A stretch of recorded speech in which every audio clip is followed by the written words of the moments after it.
Shankar cinema వస్తుంది అంటే ఒకప్పుడు సౌత్ మొత్తం ఆ ఇంపాక్ట్ కనిపించేది. కానీ ఇప్పుడు శంకర్ సినిమా వస్తుంది అంటే లైట్ అంటున్నారు హీరోస్. సంక్రాంతికి శంకర్ గేమ్ చేంజర్ మూవీతో వస్తున్నాడు. ఇప్పుడు శంకర్ సినిమాకు పోటీగా అజిత్, విక్రమ్ లాంటి హీరోలు వస్తున్నారు. అదే నిజమైతే మాత్రం game changer first day collections పై చాలా ప్రభావం పడుతుంది. జనవరి 10న శంకర్ డైరెక్ట్ చేసిన గేమ్ చేంజర్ రిలీజ్ అవుతోంది.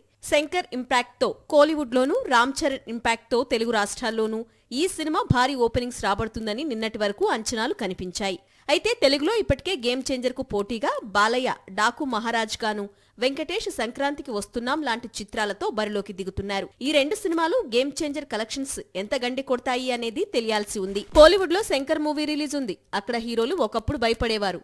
ఆ రేంజ్ లో తమిళ మార్కెట్ లో శంకర్ కు గ్రిప్ ఉంది. కానీ ఇప్పుడు శంకర్ గేమ్ చేంజర్ తీసుకున్నాడని తెలిసి కూడా తమిళ స్టార్ హీరోలు పోటీకి రెడీ అవుతున్నారు. ముఖ్యంగా అక్కడి star hero Ajith Good Bad Ugly అనే భారీ చిత్రాన్ని విడుదల చేయబోతున్నాడు. అలాగే విక్రమ్ కూడా తాను నటించే కొత్త చిత్రాన్ని సేమ్ సీజన్ లో రిలీజ్ చేయబోతున్నాడట.